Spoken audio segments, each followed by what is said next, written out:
Ever feel like one spark can flip the whole mood in the room? That's exactly what's been happening in Edmonton lately, and no, it's not an overreaction. The vibe around the Oilers is heating up fast. Guys leaving the ice without a word, others stepping into roles nobody saw coming, and a shift in strategy that might end up redefining the season. And fans around here know the deal. When you poke Oil Country's pride, something big usually follows. You're not going to believe what's on the table today. So grab a seat, tap that like button, and let's get into it. Back when the season kicked off, not many folks would have guessed that one of the steadiest players on the roster would be Vasily Podkolzin. Through all the ups and downs, the tough losses, and those nights when nothing clicked, the guy turned into someone fans could look at and think, he'll show up. And it's not just the work ethic. There's a fire in him that you can spot a mile away. Anyone watching closely can tell.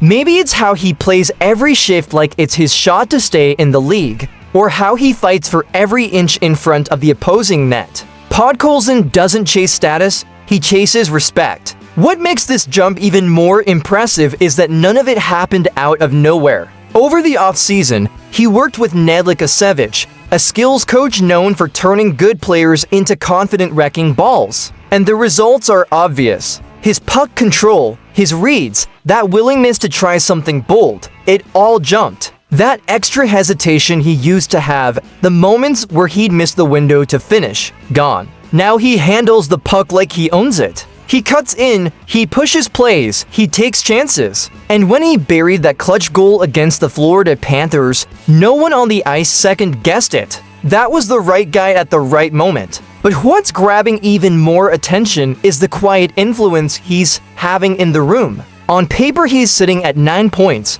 4 goals and 5 assists, with 2 of those points coming in tight games. But it's the leadership that's making people take notice. He doesn't need to bark orders. He leads with how he plays. On that 7-game road swing, he led the team in pretty much every key 5-on-5 advanced metric: shot share, high danger looks, expected goals. Those numbers just back up what fans have already seen. Podkolzin is rising fast, and there's more. The team-first attitude. When Connor McDavid took a cheap shot, who was the first guy to step in? Podkolzin. When the captain got crushed against the Sabres, who tossed the gloves right away? Podkolzin. He reacts while others look around, and that kind of energy spreads. Ever since he said nobody is taking liberties on our leaders, the whole group's been buying into that pack mentality. Darnell Nurse, Eve Anderkane, all of them feeding off the same spark.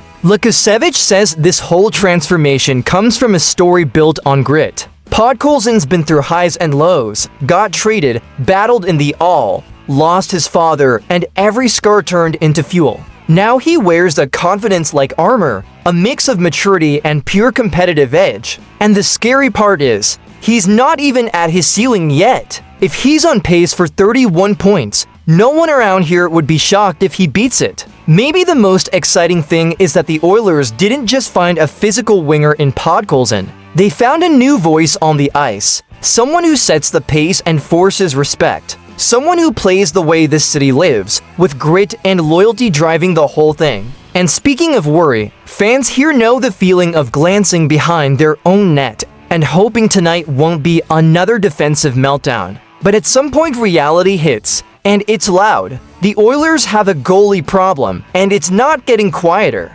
Stuart Skinner, Calvin Pickard, no matter how much people appreciate the effort, neither has given this team that feeling of nothing's getting past us tonight. Every soft rebound, every shaky moment just makes the doubt grow a little more. Can this team really make a deep run with a defensive setup like this? It's an old issue, but patience is wearing thin. And it's not just in the stands. People in the front office are starting to show signs that they've had enough. Insider David Pagnotta didn't mince words. No more pretending everything's fine. The options are already being weighed, and a major move for a new goalie could be coming in the offseason. Imagine this group with over $17 million in cap space opening up, the core locked in, the window wide open. But until then, what do you do with Skinner and Pickard putting up numbers north of 3 goals against per game and save percentages dipping under 90? Can you really pin Stanley Cup hopes on a setup that shaky?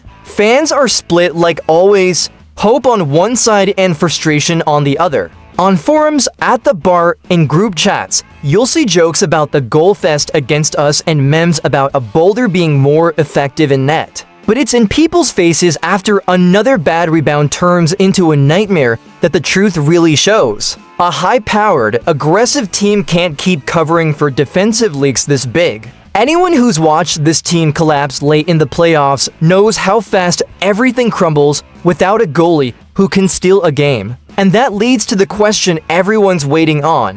What are the real options? Free agency is thin, no miracles there. That leaves trades, and that's when fans' hearts start pounding. Juice Soros is already in the rumor mill, along with Jordan Binnington, Tristan Jarry, and the long-shot fantasy of Ilya Sorkin if management wants to push all their chips in. Of course, you have to look at the cost. Moving prospects or high picks is never easy, but eventually the question becomes, take the risk or settle for almost. The media hasn't stopped circling it, and as soon as Podkolzin said the Oilers' plan to be very aggressive, the speculation machine went into overdrive. Bloggers, radio guys, former players, everyone's got their theory, but they all agree on the same thing. Time's up for waiting. Change has to come. Fans aren't patient anymore. They're counting down. Meanwhile, the players feel it too. Nobody will say it publicly, but you can tell by the looks after games.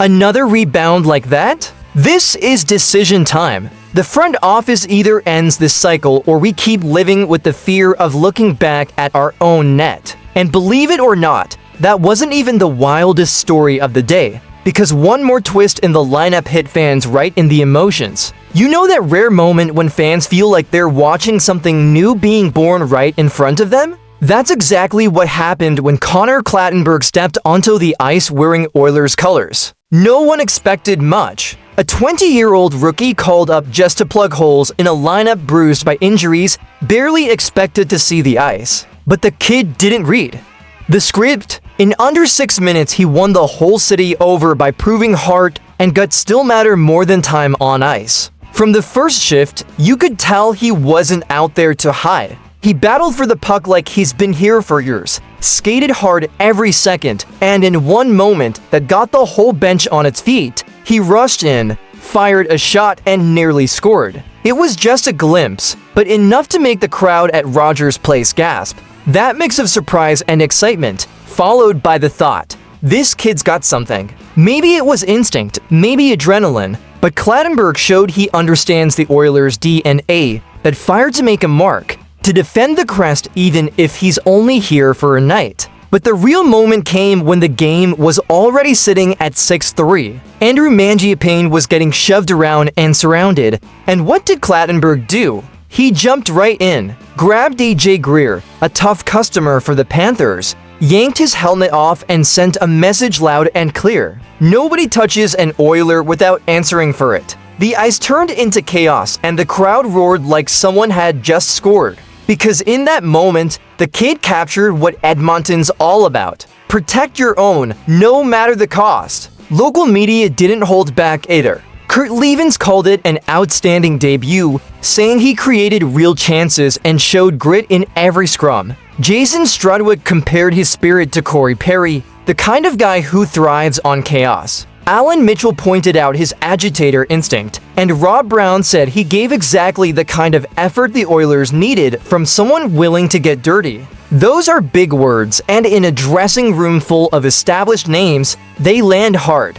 What's interesting now is what comes next. Even if Clattenburg gets sent back down, the emotional impact of that debut won't fade. Sometimes one shift can wake up a whole group. Maybe it reminded the veterans what hunger looks like. Maybe it showed the fans that the future isn't as far away as it seems. Either way, his game against Florida became more than a strong debut. It became a symbol. This team needs that kind of energy, that instinct to protect, to battle, to carry the pride of the city with every stride. And if he does get sent back, let it be a see you soon. Because in Edmonton, when someone plays with their heart wide open, this city doesn't forget. And after seeing that spark catch fire, you can't help but wonder, Are we witnessing the birth of a new mindset in this group? When you put everything together, what we've seen these past days goes way beyond the stat sheet. Podkolzin showed what it means to lead by example. The goaltending situation exposed the urgency for real change, and Clattenburg reminded everyone that there's still a heartbeat in this team. The Edmonton Oilers are boiling over right now, and the energy in the stands is back. The question is, who's going to turn all that into results? The talent is here, the pride is here, all that's missing is the final spark. So tell me, who's the real catalyst behind this new Oilers? And don't forget to drop a like and share.